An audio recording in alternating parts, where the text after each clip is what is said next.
course, Internal. which was more into the practical and hands-on part of our workshop. And this is mostly about observational techniques and observational sciences, wherein we'll be utilizing some data analysis methods, and we'll be looking into what are the various ways you can do that and what are the various steps that are involved, what are some things that you need to take care of, etc. So I'll just give you a quick review of what we did last session. So for light curve plotting and analysis, basically observational techniques in data analysis, we looked into an overview where we had five major steps in the methodology.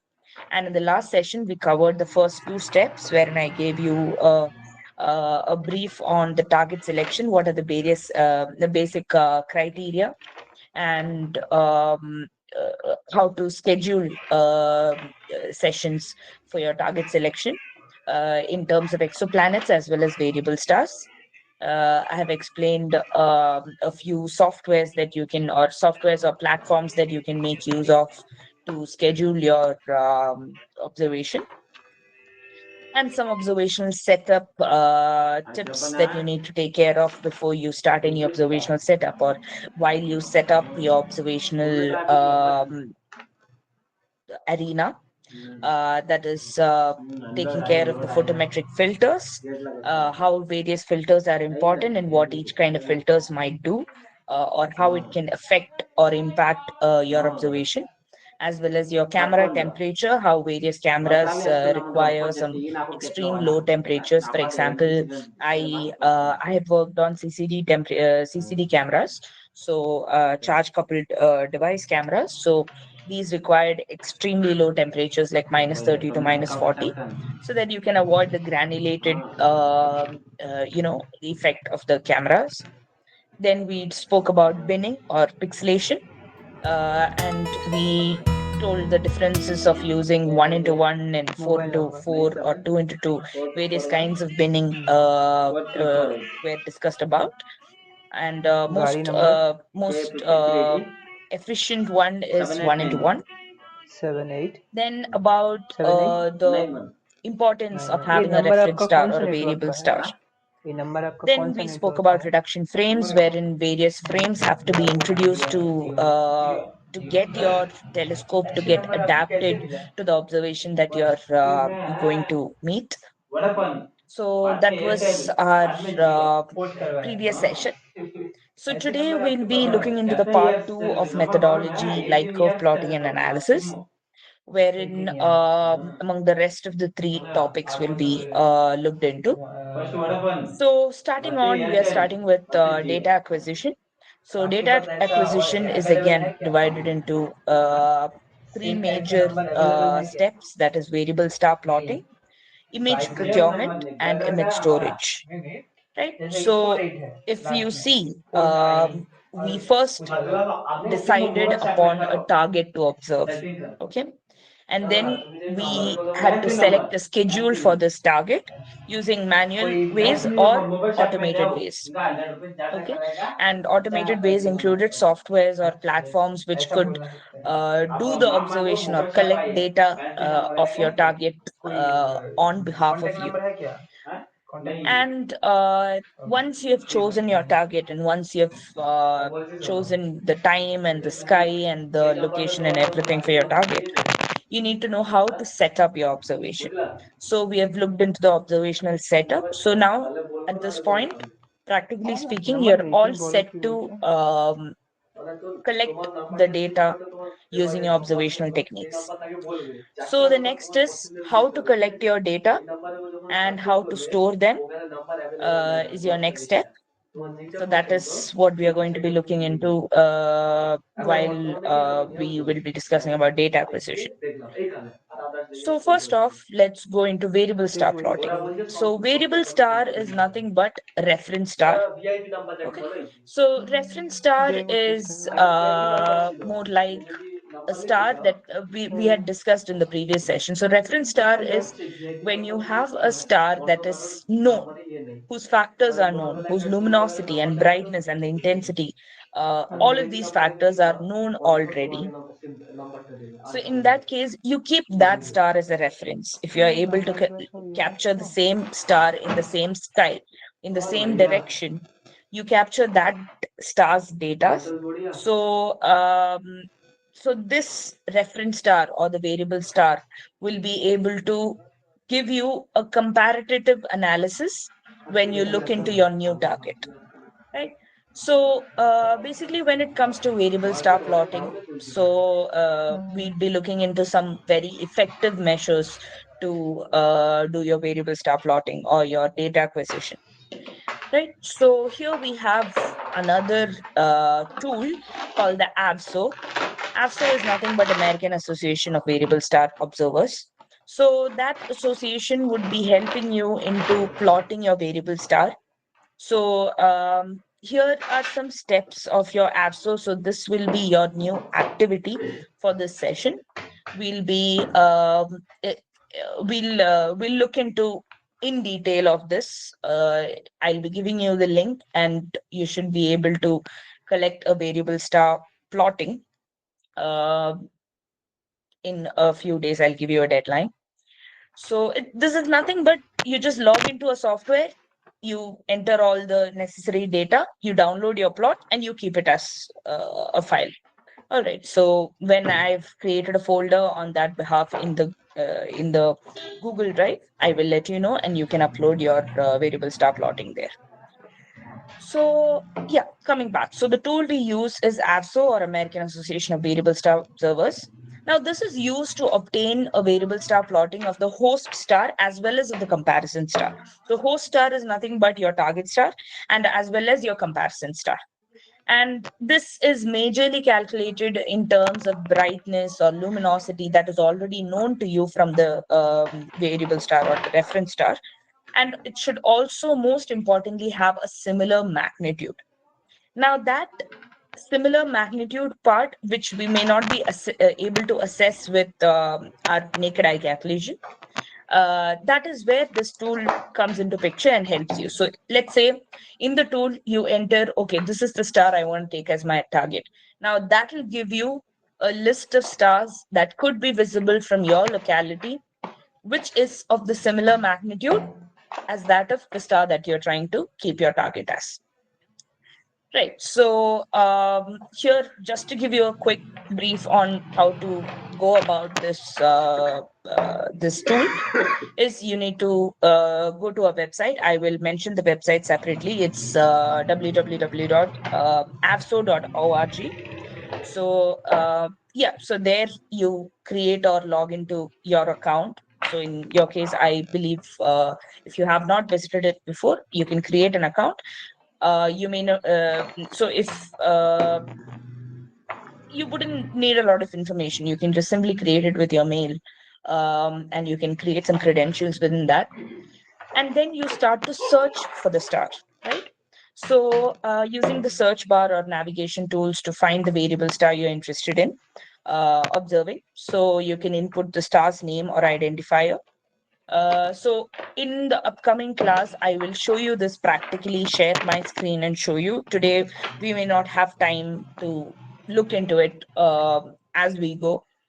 So we'll cover the portions today, and we'll look into the practical part of it in the next session.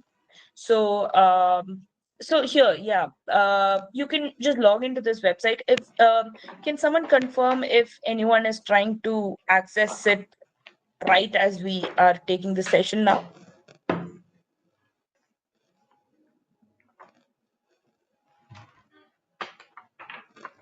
I'm trying to access it. All right, you can check. This is a website under the European Space Agency. I'm not sure from your you. Okay, I didn't have to use any sort of VPN or any alternative connections. Um, so you can check. I think it's pretty much open to all services. And yeah, so you can log into www.afso.org, and you should be able to create an account in there. And then you can go step by step. I will be providing this screenshot as well. And in the next session, we'll be looking detailed on different steps, and I'll be sharing the screen with you as I work on that tool. So, so we have something called a light curve generator there, and you can look into AFSO light curve generator uh, in the same interface. And so the basic idea is that this tool will allow you to plot light curves based on the observation that is already stored in the Abso database. Right. So with those light curves, you will be able to extract some variable star combinations that could be vital to your observation that you need for your target that for the target that you have selected. Then you can select a host star. You can enter a name or some sort of identifier of your host star. And you can ensure that all the information provided will match the specific variable star that you're interested in. They'll give you a comparison chart, and you can choose a comparison star as well from the comparison chart. And this comparison chart will give you the magnitude levels, and you can see what is closest to your the star that you've chosen. And so once after this, in the final stage, you can set the parameters. You can set various parameters like data range for observations and the type of data you want, like do you need a visual or instrumental data, and any other specific settings that you need. You can keep exploring, or you can just play around with the tool. You can see how different parameters you set, how different it comes out to be. Then you can come back, reset your parameters, you can try different parameters, etc. And finally, you click something called a generate plot, and you will be able to find the curve plot for your host star and your chosen comparison star. So yeah, so once you get this plot, you can review and analyze the plot, and you can download the plot, and you can submit it for your assignment. So this is about variable star plotting.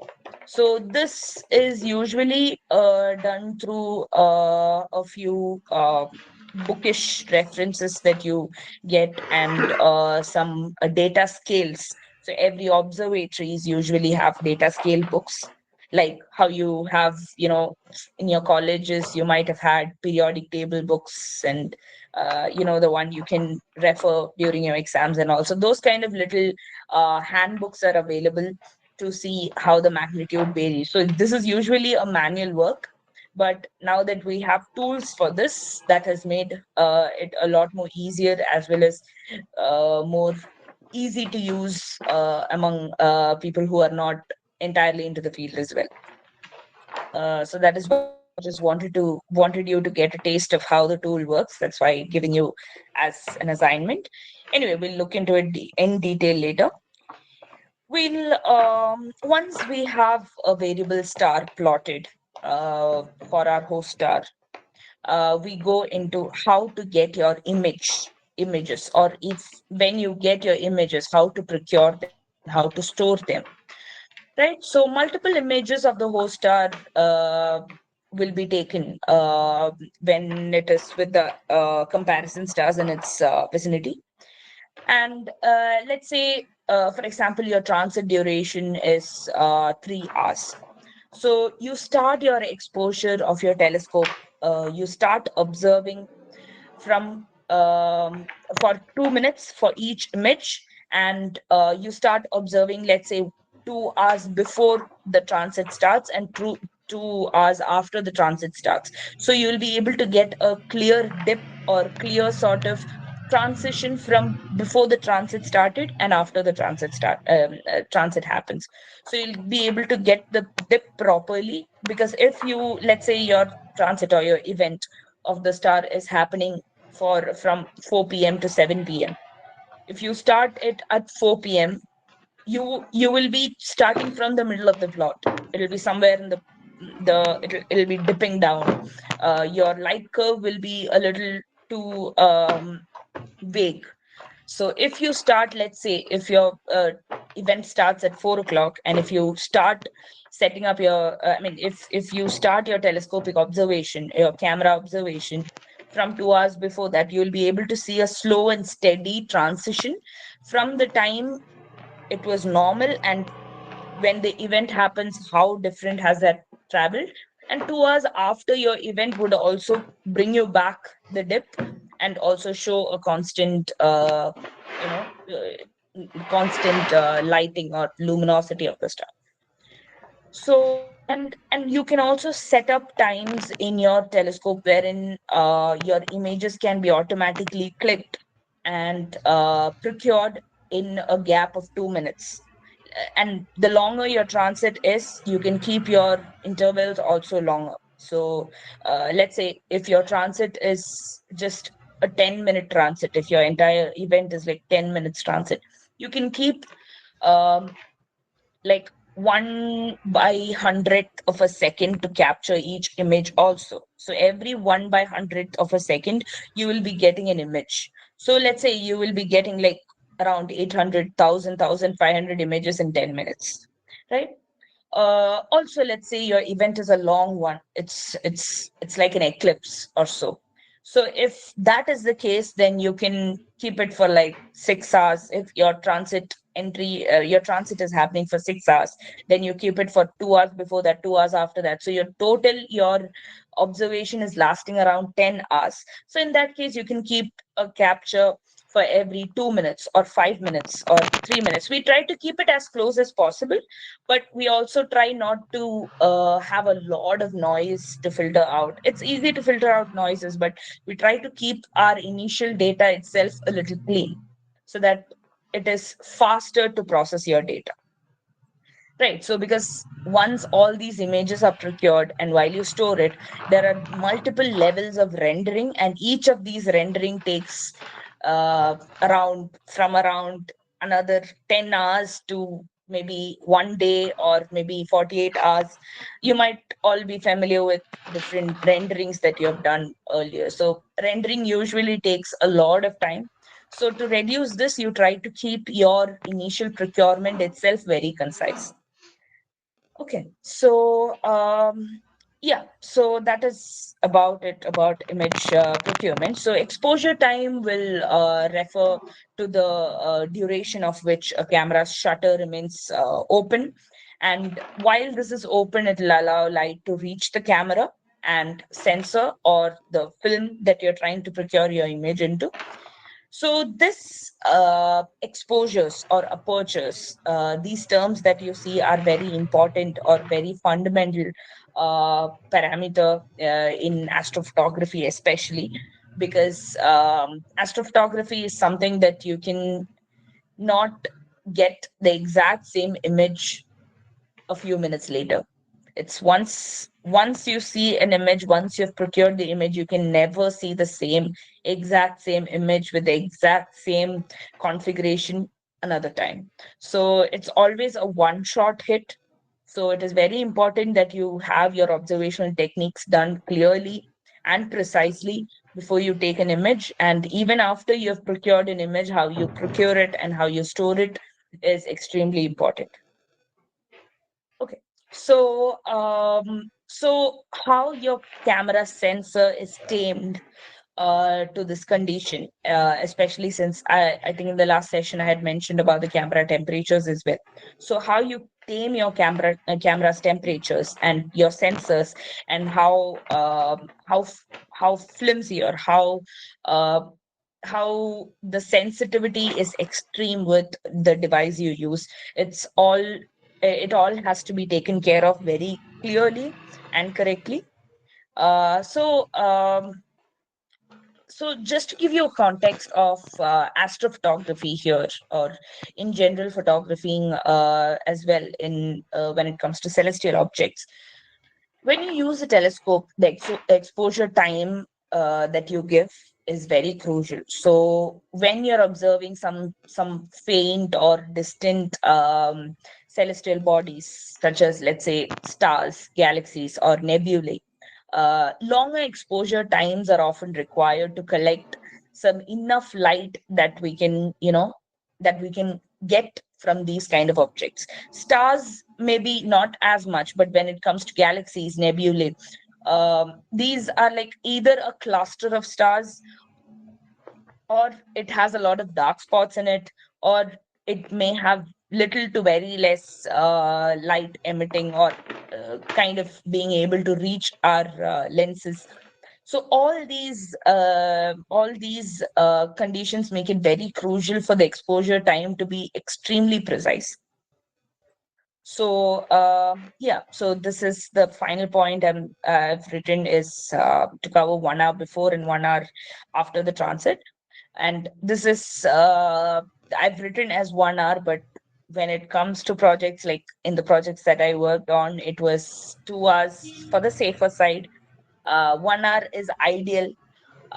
So yeah, it's totally up to the astronomer who is trying to observe, and who, like, let's say if it's a very senior astronomer, they could definitely be able to identify the dips and transitions with 1 hour of data. Because even in the 1 hour of data, when you try to get a plot or a graph of 1 hour of data, it will be very minute. So even from those minute details, if they are able to configure as much as data possible, then that's well and good. But the safest is to go for 2 hours in prior and 2 hours after, so that you will be able to see the clear transition and dips that happened there. Right. Moving on. We also have the reduction frames that is obtained, and as I've mentioned in the previous session, we have bias frames, bias reduction frames, dark reduction frames, and flat reduction frames. So each of these are taken for different reasons. So bias frames, if you remember, is taken with zero exposures to allow with a white light, and dark is taken for any static disturbances to be removed. Flats are taken for any noises to be removed, and also to control all the other radiations that come into it. So all these reduction frames are very crucial, and at the minimum, we take around 3 to 5. So 5 is the utmost, and it's always safe to keep a few extras. So we have 5 bias, 5 dark, 5 flats, and we try to, when we superimpose the images that we have procured, we try to stack it in such a way that we have bias, dark, and flats kept in such a way that it can drive out all the noise and all the distractions, the interferences, the dark notes, the light notes, all of that in equal basis. And yeah, so I've already mentioned you will be getting images procured in an equal timeline, wherein you will have at least 800 images for as long as for as short as a transit time as maybe 10 minutes or 12 minutes. You should be at least having 800 images. Only then you will be able to superimpose it to at least one image that gives you a clear idea about what the composition is, right? Okay. Now we come to the image storage. So let's say we have captured a number of images throughout our transit, and the captured images are later processed, and it is stored in as a group of 18 images. So we categorize 18 images, and we store them in groups in our device. And in these 18 images, we'll see that 9 raw images and 9 reduced images. So 9 and 9 are exactly the same image if you look at it with naked eye. But if you see the properties of these images, 9 of these would be raw images without any noise removed, and 9 of these would be reduced images where all the reduction frames are applied. But if you look at it in a single frame, you wouldn't be probably be able to identify any differences. But in the properties, when you check the composition of these images, you'll be able to understand which is raw and which is reduced. Now, out of these 9 and 9, that is 18 images, only the reduced images will be taken into consideration. along with the 15 reduction frames that we have, that is 5 bias, 5 dark, and 5 flat frames. So this whole set of 9 reduced images as well as 15 reduction frames will be considered for all the filtering processes that go later. So, these 9 reduced images that we have collected and separated from the 18 images that we have superimposed, or not superimposed, like processed out of the 800,000 images that we got, we'll be categorizing it in sets of 3 images that belongs to each filter. So we use 3 basic filters in any observational techniques. One is the visual filter that will give you a primarily blue color. So yeah, and visual filter, direct filter, and infrared filter. Now I've mentioned visual filter as blue, direct filter as green, and infrared filter as red. What do you think, or how do you think the process of filtering happens with these 3 filters? Can anyone tell me?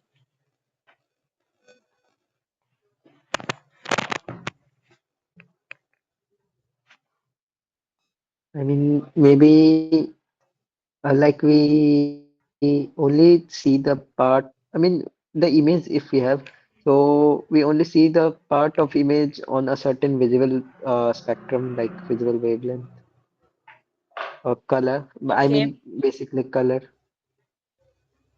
certain color.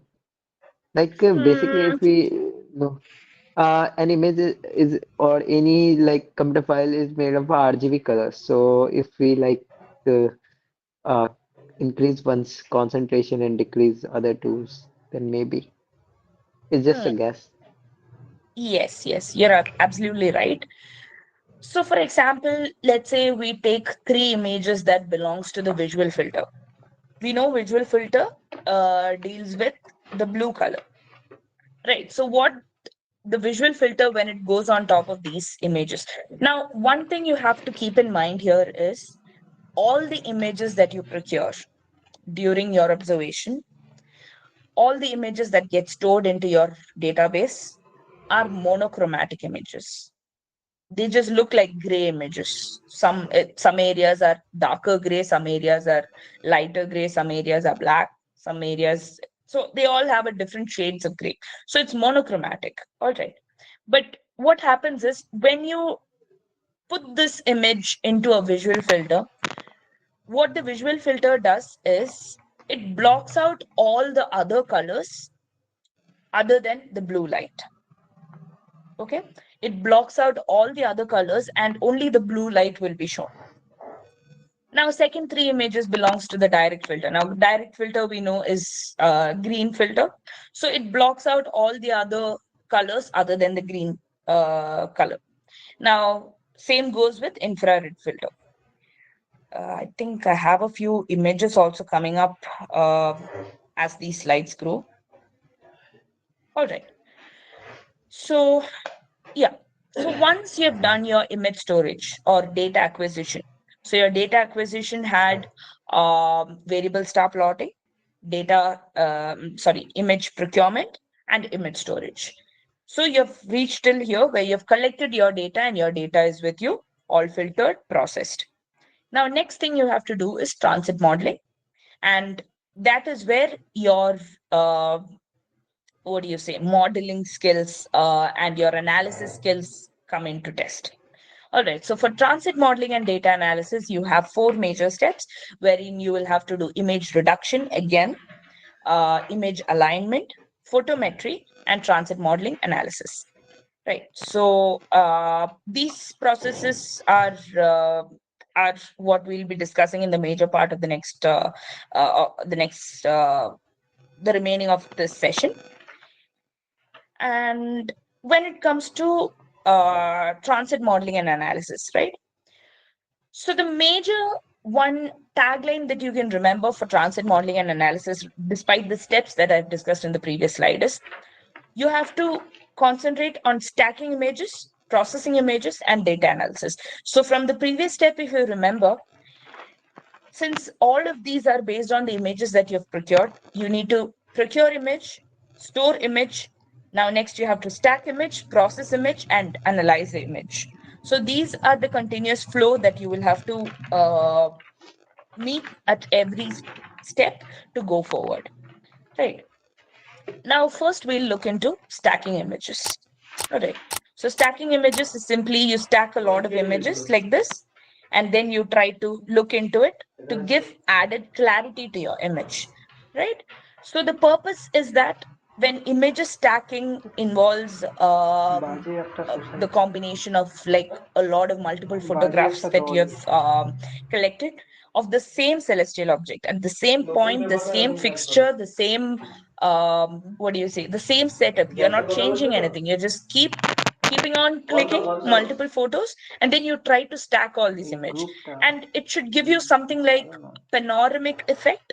But rather than covering a lot of area like how we do in panoramic photos in your mobile, you do it for the same place. So what happens, one could be a grainy image, you keep clicking continuously, you just give your অনলাইনে দেখলে shutters কি up and আসে down, and then you keep clicking images, and then you stack all these images together, you will be able to get a clearer detailed image. So that is the whole idea of stacking images. Now that will improve the overall image quality, and it is very crucial step in astrophotography. We don't ever rely on one single image clicked, right? Even if it is moon, one simple thing you can try is, let's say you have a good moon day, right? A full moon, very, let's say like a super moon day. All right, it's big, very noticeable, all good. You have a good mobile camera, you click like continuously, just click, click, click, click, click, keep clicking at least 30 photos in like 30 seconds, or like in 15 seconds, just keep clicking 30 images. Go to some sort of software, like if you're familiar with Canva, or if you're familiar with any sort of Adobe Photoshop or so, or Figma. Just go to them and try to reduce the transparency of all your images. Just keep them separate on a screen. Reduce the transparency to a fixed transparency. Let's say you keep everything to a 50% transparency. Then try to just manually place one image over the other, like keep some reference point and try to keep that reference point stacking on top of each other. You will observe that rather than one image, one clear image that you had, you will have lot more details. It's visibly very prominent. You'll have lot more details in the stacked image, even though the transparency, by the sound of it, you might feel like, but each of these images are transparent and they might not give the clarity enough, but you can test that out. Your one single image would have way less detailing as your stacked transparent images. All right, so that is one way to look at it. So stacking is a very important part of it. That's why we keep collecting like 800,000 images all at once so that we can stack it later. Okay. Now, this stacking images also. Now, people who are familiar with some, what do you say, programming languages should be familiar with something called a Jupyter Lab, Jupyter Notebook. So that is what I've used. I'm sure there are a lot of other places where you can utilize your programming skills and try to use as a launch binder as well. So Jupyter Lab is one of the most prominently used platform for your launch binding uh, needs when it comes to astrophotography, or most of the observatories use Jupyter Lab.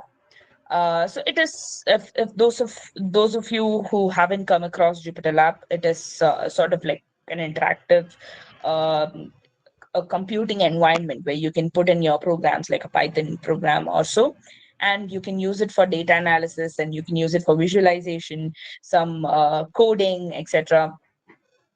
So we mostly used Python here. So using Python, we have come up to a very extensive way of utilizing your astrophotography, and your tasks like image alignment, calibration, stacking. All these can be done in a very convenient way. Now, if you ask me any doubts regarding Python or Jupyter Lab, like as a whole, like when it comes to programming languages, I may not be able to help you. Just for the sake of this, I had to just learn this programming languages so that it'll help me with this project and similar projects. But I think most of y'all have come from a computer based background, so you should be able to connect it pretty quickly. So yeah, coming back, when it comes to image processing capability, right? These kind of launch binders, it has a very flexible interface and it'll allow for some very efficient handling and some basic sort of handling and processing of astronomical images and data using programming languages like Python, and especially for stacking. Now we have something called a library integration as well. So we use some popular libraries in that, like we had used NumPy and AstroPy in Python Assist. And here, using NumPy or AstroPy, we tried to handle arrays and some mathematical operations and astronomical some data manipulation as well. So these are some things you can put your hand into, and you can, just explore and try to check what are the various things you can do with this. And I believe Jupyter Lab is something that is accessible to anyone everywhere. So you can check it out on your own as well. Anyway, so the resultant effect of all the stacking images is that it'll give you an um, enhanced image. Now, by enhanced image, I mean the signal to noise ratio would be much, much lesser. And and sorry, less, no, no, sorry, it'll be much, much enhanced, so that your signal would be more than your noise, and your basic unwanted noises can be cancelled using your reduction frames in the previous step. So now whatever you have is a very clearer and more detailed final image that you have with you, right? So in this also, you have something called a composite imaging, and composite imaging is nothing but you use composite images, and this composite images are nothing but an extra reduced version of your images that will give you a more comprehensive view of it. And all these, as the composition or the if you keep reducing your images, you will get a more clarified image. But there's a limit to it as well, because more you reduce your image, you also have a tendency to lose your details. So you have to look into the limits of what kind of images you have, and what kind of stacking would, or what kind of reducing could help it to retain all the details, but at the same time give you a clarified image, right? Now again,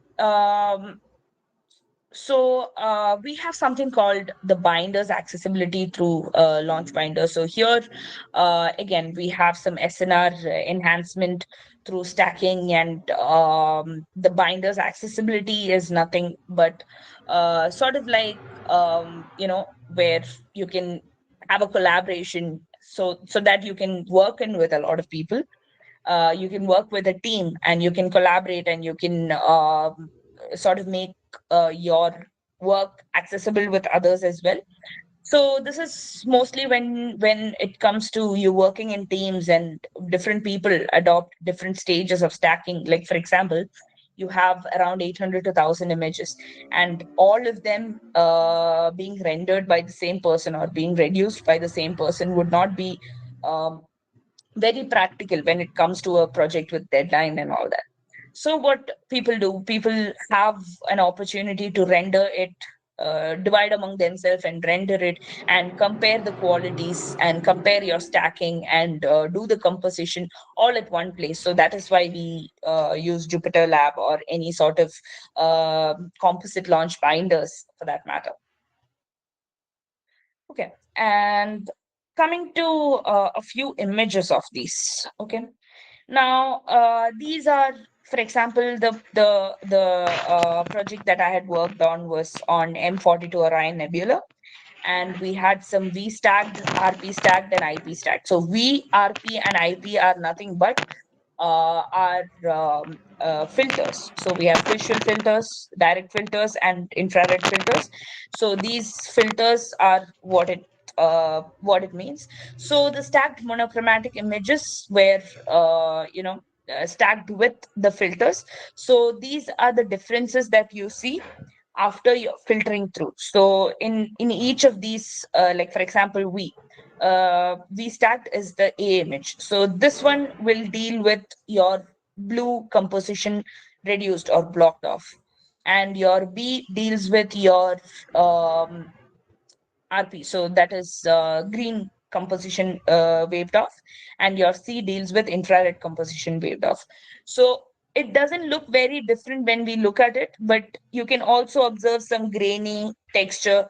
Now, this grainy texture is not the same as when you look into another filter's grainy texture. Now that wouldn't be same as another filter's grainy texture. So all these would be very different when you go into intense processing of the images. But when you look from outside, it kind of looks like almost the same image. It doesn't look very different. So the processing part is very concise and detailed and very precise. So only when you zoom into it, I mean, this is just I'm zooming in on the screen, but when you try to check the properties or the composition of these images using your telescopic setup and using your various tool setups, you will be able to understand that there is a long or very distant variation in the qualities of each of these, right? Yeah. So this is just to give you an example of the stacked images here. Yeah. So this is another, like for example, if we take one single filter, right?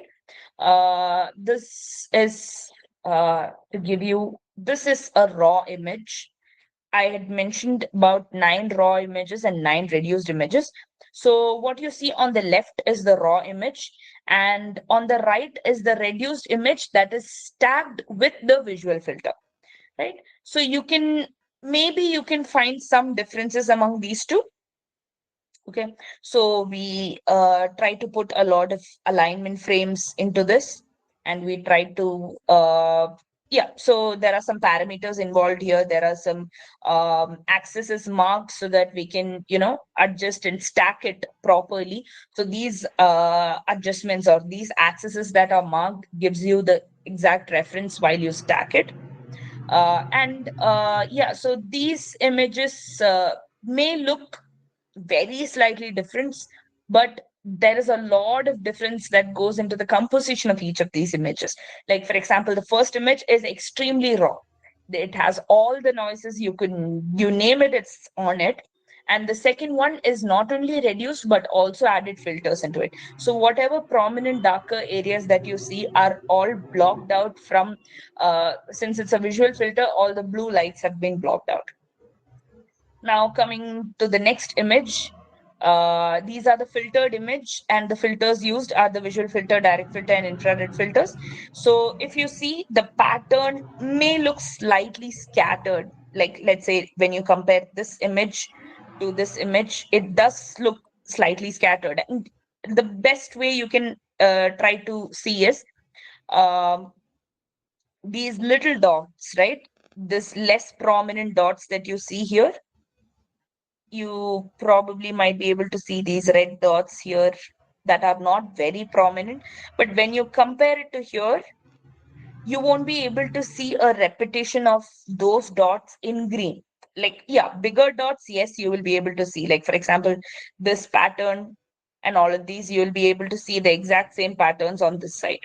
Okay. But when you look at it from far, you may feel like the green is not as prominent as the red, and when you come to this side you feel like the red is more prominent, and the green is less prominent. So different areas you may feel like when you look at it in an overall way, it may look like the same image, very less detailing involved. But when you look at it bit by bit or grid by grid, so we usually have grids drawn so that you can check grid by grid. When you look at it grid by grid, you will see a lot of differences. Now, these are the major three images after filtering through and stacking with the filters. Now, what we do is we stack these three images on top of each other. Now, surprisingly, what happens is uh, wherever there is only red, the red will be shown out. Wherever there is green, the green will be shown out. Wherever there is blue, blue will be shown out. But wherever there is red, green, and blue most prominent, it will just supersede and form to be another color. Can you tell me what color it could be mixing into?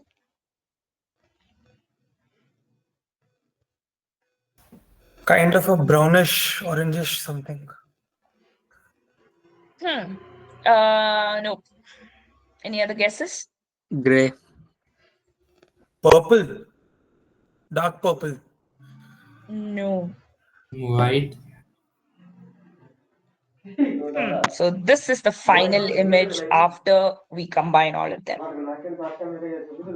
Okay. So this was the image that was captured by me, and this is of M42 Orion Nebula. So this is the final image that we have rendered after stacking and reducing and all the steps that go into it, right? So this gives you some prominent places of green.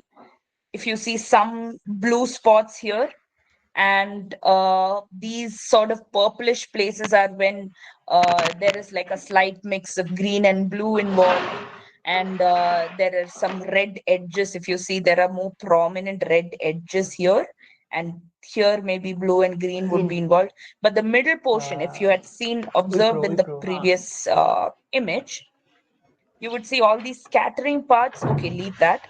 But the middle portion, mostly there was like thick red, thick blue, thick green. If I zoom in more into it, these are not of good quality. These are just screenshots. So if I zoom into the actual images, you will be able to see that there is a like more intense green here, or more intense green here, and then it's fading off slightly, but more intense again at the side of it. Similar things you'll be observing in red also. Now, all of that combined will give you this image. Okay. So some areas that you see, maybe I'll just tell you this. So you see a lot of red spots here, right? Like more dense red spots. Some places you see blue spots here. And some, see, for example, this one, you see white, red, as well as blue. If you see very slightly, there is a red edge here, blue edge here. So all these are actually visible in your, yeah. So you see there is this is a mix of like, overlap with a white as well as a red edge. So that is actually, all those red dots are supposed to be visible here also, but due to the screenshot quality, I'm not able to show you all the red ones. But yeah, so this image that I'm showing you here is this is actually the downloaded file, and the other one is a screenshot from the interface that I was working on. So yeah, that is why you're not able to probably capture all the details. So yeah, this is the final image after all of your process is done. After your stacking is entirely done, you will be getting this image. Okay. uh yeah, so our idea is basically, we see something through the telescope. Okay. But whatever we capture and try to store, try to procure, will be monochromatic images. So at the end, you should be able to bring your final image after all the process, reducing, stacking, all the alignment, all the reducing, adding filters, all of that. After all of that, you should be able to bring it down to what your eyes actually saw through the telescope. So when I was dealing with all these monochromatic images also, in fact, this was the actual image that I saw through the telescope. So I should be able to recreate it as close to that. That is the whole idea. Uh, anyway, one more thing I want you all to decipher from this is, you see various colors here. Now, um, let's say the extremes here are the sort of blue you see some in some spots, the red you see in some spots, the white you see in some spots. Yeah. So, can someone tell me from this one single image, you will be able to analyze one more thing. Can someone tell me what is another thing that you can analyze from this image based on the colors? Is a clue.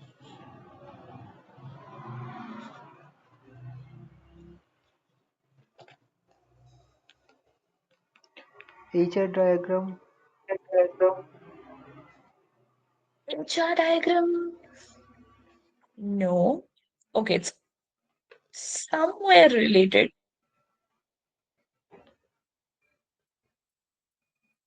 It's based on colors, Their composition. composition in one way. Okay.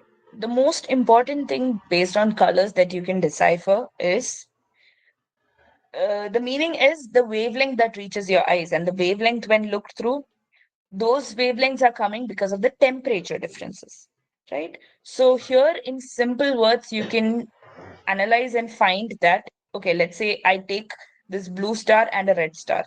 Just by looking at it, I can tell you this blue star is extremely hot, and this red star could be colder or not as hot as the blue star. All right. So, whatever light is coming from here could be the intense blue and red spots that you see could be hot and cold, as we had mentioned in the first few sessions. Blue is associated to hot and red is associated to cold when it comes to astronomy. So that can be a simple observation we can have from an image like this. All right, so hope you've gotten some idea about stacking images. Now, processing images. So once you've stacked your images, we further go into processing to complete stages that include some validating the observation target, calibrating some metadata, then some other astronomical or astrometric calibrations and photometric calibrations, etc. So, astrometric calibration will help us to detect all the stars in the image and match it to the known positions of the stars that we have probably chosen as the reference catalog. So we have a reference catalog already available in the tool.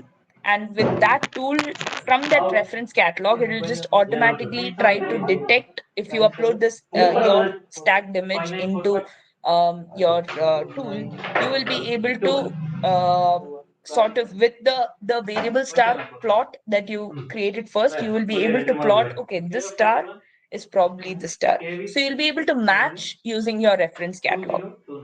Okay.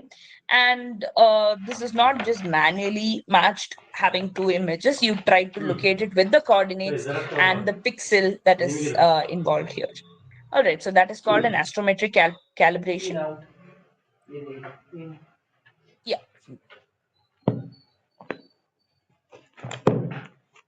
So can you spot any differences between these two images?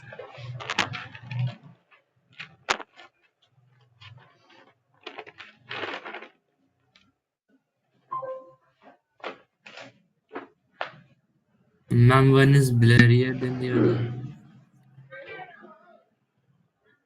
Um, okay, blurry may not be the word because yeah, both of these could be screenshots.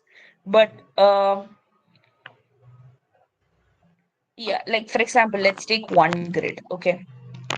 This one screen that is of the first image. Now I'm going into the same grid of the second image.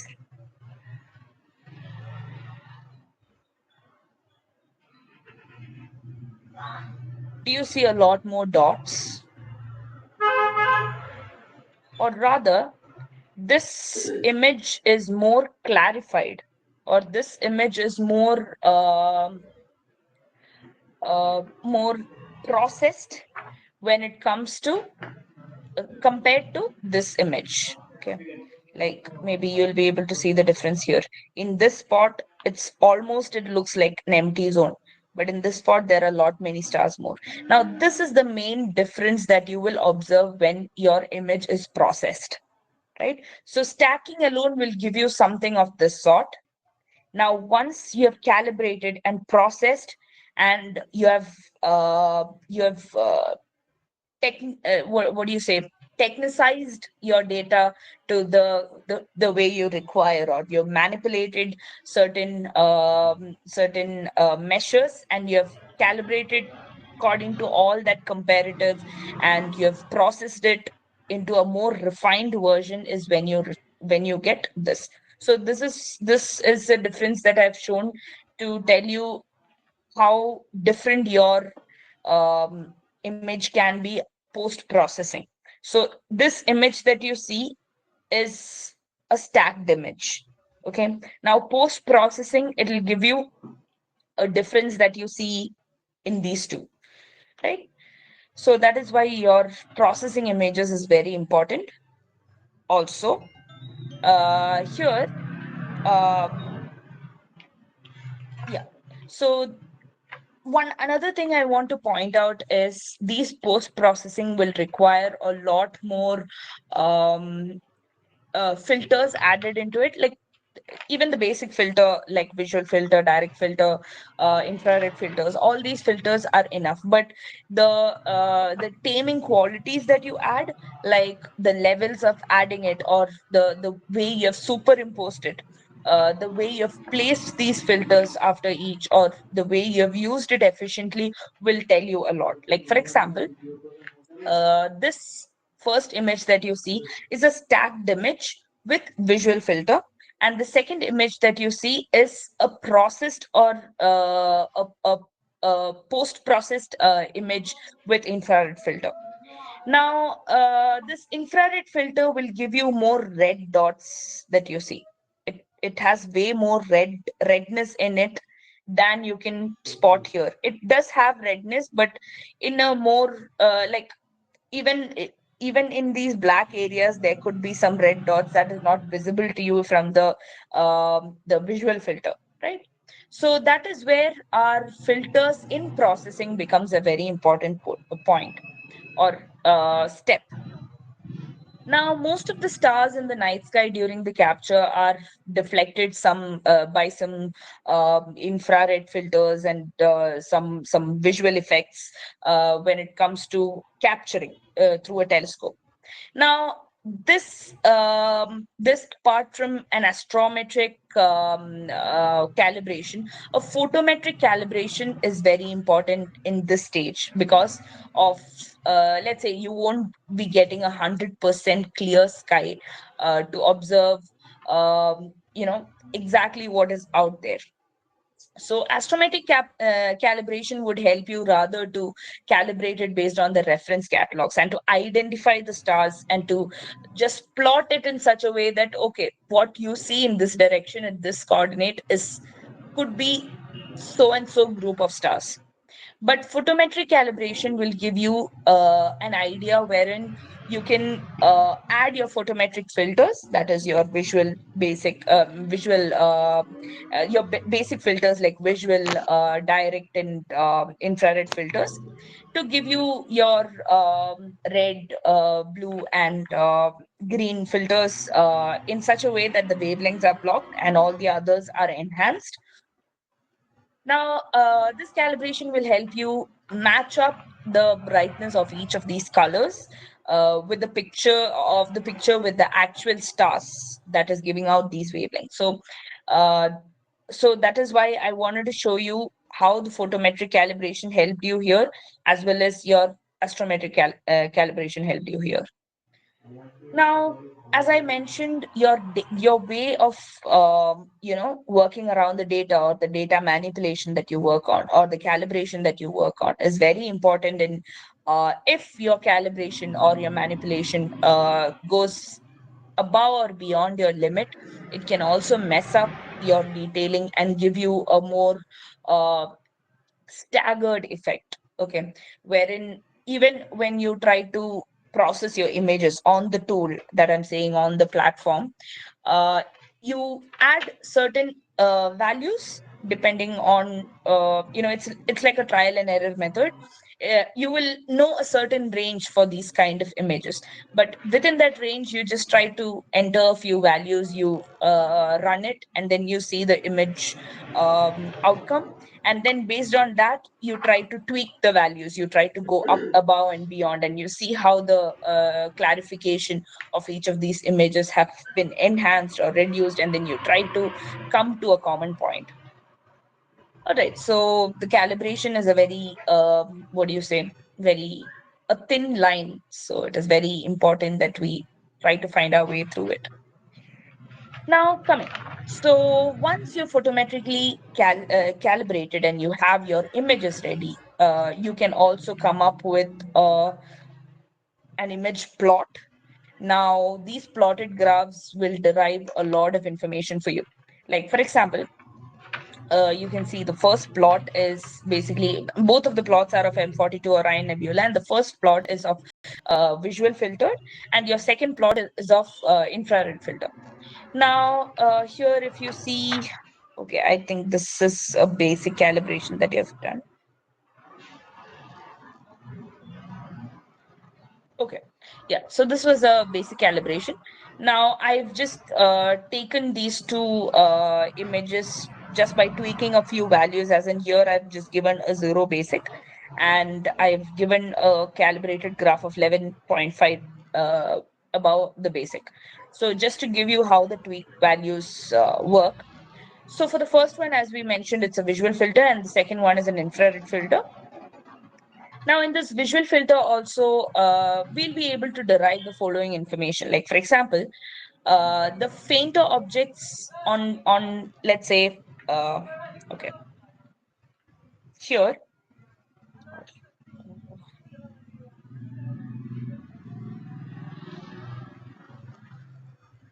Okay. Yeah. So there are some fainter objects that you see, right? Some fainter objects on the right side of the plot will give you some larger magnitude. Like, for example, if you can check, this is of the offset and the magnitude graph. So when the magnitude is, if you see there is a lesser crowd or a lesser population in your plot, it means that these fainter plots on the magnitude side is giving you a sort of, the magnitude is less. And here, when it comes to this side, you can see that the population on the magnitude side is more. So this will show that there are brighter objects on the this side of the plot, and this side, on the A side, will have a smaller magnitude, and the blue line that you see here will give a mean or a rough value. So among the, like, either side of the blue line is taken, and this blue line will give you like a lesser combination here and compared to the above combination. And here, let's see, the blue line is giving you a lesser combination, but the overall ratio has increased. Now the bottom part has slightly more compared to the A filter, or the visual filter. Now the top part has slightly more population than that you see on the visual filter. Now, for example, let's say stars of some 10 magnitude. Let's say, let's take this. Okay, let's try to check here at the 10 magnitude. We might have an error average of, let's say, zero point 0.4. Okay, so we have an offset of 0.4. We are trying to mark somewhere here, okay, at this point. And this error average will be observed and corrected by the most prominent blue line. Now this observation and correction is done based on the magnitude and the offset, as well as the apparition, as in when the light falls into your device, how it is showing an apparent difference in your device, and how your plotting is showing an apparent difference as well. So based on this apparent difference, your blue line, the prominent blue line, not the mean line, the prominent blue line is trying to correct whatever apparent differences have been happened, and it is giving you a sort of more close to accurate value. Okay. Now, this blue line plotting will sort of give you a calibration that will help in ways like the magnitude of the stars will how the magnitude of the stars will show against the difference of the reference catalog. So always your what do you say, whatever is coming argumentative to you is the reference catalog. Now, the reference catalog that you get from tools or like the standard reference catalogs will tell you, okay, this is not supposed to be like this. So that is where your blue line comes into picture and shows, okay, it is supposed to be meant on this line, but whatever differences on the apparent movement will be shown here. So your wavelength differences, all these photometric differences can be calibrated and brought into a more realistic and more accurate form using these plots. Right now, some scatter that is shown in the plotting in overall manner is the uncertainty that is shown, and in the even in the measurement of brightness, if you see all these dots that is coming around, all these are shown in the uncertainty region. And but all the mean, the average of all those uncertainties are tried to be plotted in a symmetric manner so that it is easier from the mean to calculate up and above. Okay, so when you go up and when you try to go down, you will be able to understand, okay, what is the difference across the offset and below the offset that has happened, right? And also it is very important that we check, um, sorry, we are beyond our time. I'll okay, I think I will have to take the rest of the session in the upcoming session. Okay, so I will end with this slide and we will start from here for the next slide. So, next session. So um, again, saying when it comes to a calibrated graph, all the uncertainties that you see are scattered here and there, but there is a symmetric line shown up and above to show you how much it could go beyond the offset and below the offset. Now, this is to give you a calibration of like plotting the faintest and even when it comes to lowest, that is your faintest stars, and when it comes to um, brightest, that is your more prominent stars, by checking all the lineup of the red dots that you see here symmetrically around the y-axis or around the mean in this case. So we can calculate it from a minimum value of the magnitude to a maximum value of the magnitude. And this can be repeated even in the other filter. So I've just given you both these filters as a separate graph, just to show you how it can vary with filters. The basic idea of observing this graph remain the same. So this is what I'm trying to convey here. Um, anyway, I will try to get some more, what do you say, uh, real time, like, because these graphs uh, are put into a trial and error process, as I've mentioned, and it is brought in after a lot of iterations. So these iterations, maybe if you can see the steps of the different iterations that go into it, it could be more clearer. But what I would suggest you all to do is, once we complete this course, try to go to these tools and check your own hands-on sort into these tools, and you might have a lot of delays, or you might have a lot of confusions in between, but try to resolve around it, and you can check with me or refer any sites or tutorials as such as well. And uh, being able to analyze these data on a wider scale is very I think when if you all are thinking about any astrophysics branch, then it's very crucial to be able to understand what is put in front of you. So yes, that's about it for today's session. And next session onwards, we'll be looking into the data analysis methods. Anyway, that's all from my end. Do we have any questions?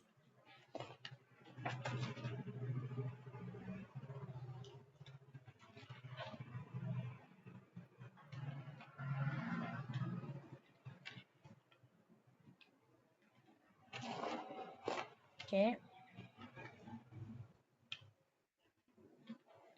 I guess we don't have any questions. Yes, Nimit, Sahij, Likit, Saumili, No, ma'am. Raful, do we have any questions? No. No, ma'am. Not yet. All right. Okay. Chanu, are you able to cope up with the session? Ma'am, I'm trying to understand a bit. I've got to understand about the color gradient for now. Okay. All right. So from I believe what is the last topic we touched? I think from the astrometric calibration and the photometric calibration, or from the processing images, I'll try to take again in the next session. So we'll have continuation for the next session as well. One So question I if you want have to any, ask. y- yes, Nimit, go So, ahead. for example, this is the Orion Nebula, right? Yeah. So, when we see on internet or in books or somewhere, we see a colored image. So, that's not exactly the image our eyes will see, right? Yeah, no, the color enhanced images are enhanced on Photoshop or any sort of platforms like that. Yeah. So, but our eyes, if we were near that nebula, let's say, Hmm. so we would see these images somewhat like this. Monochromatic is what you're trying to say? Yeah, kind of like yes, because Yeah. yeah, because Yeah. So if, sorry, yeah, go on, go continue. on. So I was Continue, saying, Nimit. that there are two types of, for example, in cameras there are two types. One is a lens camera and one is a digital one. Yes, So the images we see are the digital ones, right? right. Correct. So do we have any images that are directly from the lens and not digitized in a way? Okay. So we do have, when we take like stargazing sessions outdoors, we can have like digital photos that is live processed. But when we work from an observatory, we are not allowed to connect it to a camera or storing device unless you have a direct procurement of the images. Got it. And in the All right. telescopes that we see, Yeah. that are used to see, let's say, Jupiter and Saturn, those Mm-hmm. are not digitized, right? Those are just lens work. Yeah. Those are called Cassegrain telescopes. Got it. Got it. Yeah. Yeah. Yeah, so we have Newtonian telescopes, Cassegrain telescopes. We have different types of telescopes. The ones that you carry outdoors, let's say when you casually go out on a stargazing event, what you set up outside, where Yes. you don't have to go through all the sensitive setup or an infrared lighting setup or inside a dome. Those kind of setups can be, I mean, those outdoor telescopes can be used, can be Newtonian or Cassegrain telescopes. Got it. And the James Even Webb Cassegrain, telescope is not a Cassegrain one. sorry, James Webb or the Hubble telescope. that's They, not a Cassegrain. yeah. Got There are Cassegrain advancements on it. it. Okay. Well, Okay. Okay. those are like more advanced from Cassegrain telescopes. Got it. But they are advanced. Well, they're lens only, right? Yeah, Lens and the mirrors. lens diameters would be changing. Got it. Got it. Yeah. Yeah, diameters as well as the placement of the primary mirror, secondary mirror, all those would be changing. But the way we calculated or formed the image for the black hole, that's kind of a Hmm. network, an array of telescopes, right? Yes, yes. That's a different So technique. that is where all the all the mirrors are placed, wherein the reflections are repeated to each other, and uh, you get like separate columns of your images, which is connected together as an array. Okay, but the those telescopes that are not the lens one, right? The visible light, they're not capturing visible light. No, it doesn't capture visible light. It will be capturing some radiations and Or signals. yes, yes, yes. Yeah, Yeah. So only the reflectors, I'm talking about the reflectors. It can be mirrors in some scenarios. It can be some other materials, more got it. thermal resistant materials, since it is going out into the space. So all those reflectors would give you a columnized image, which is later knitted into an array. Got it. Got it. Yeah. Yeah. So, yeah. So, if let's say we were close to this nebula, or to this the cluster of stars, or the Orion Nebula for this matter, if we were standing closer to this nebula and trying to look at it from right in front of it, we wouldn't be seeing any colors. Okay. Got it. Now, Yes, yes. these colors are reaching into our eyes when we observe from Earth due to the scattering of light and different wavelengths that is reaching our eyes. Yes. Yeah, and these colors are tried to bring back into our observation, so that it is easier for us to understand the composition, the temperature, the brightness, various other aspects of it. Correct. And also, like for example, telescopes are also used in such a way that first we take the image from this position and then from this position, right? Hmm. And then calibrate it or find the distance or do calculations. They are taken from Yes, multiple positions, right? Are there absolutely. Yeah. are the images also from different telescopes joined together to form a single image? The images that you see in general, like of the space. Yeah, space or stars or anything. Like one from Hubble Uh, telescope, one from James Webb. Are they together combined also? I mean, no, you wouldn't be getting images of that sort, because both of the processing for both of the telescopes are different. okay, got it. Okay. Now, there are certain, like we have some geological telescopes, right? Now, geological telescopes can come in the kind where James Webb Telescope also comes, the Hubble Space also comes. Now, that is one kind of telescope with the same setting, with the same processing capability, is placed in different arenas and tried to capture, and that can be knit together. Got it. Yes, yes. Yeah. Correct. Yeah.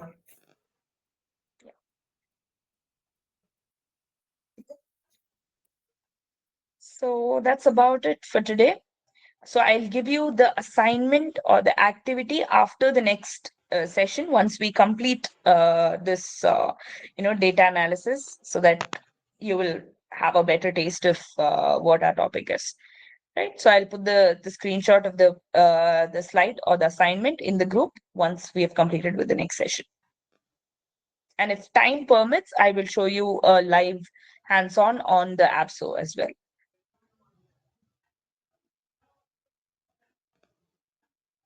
Okay, so if there are no more questions, that's it. We can call it a day.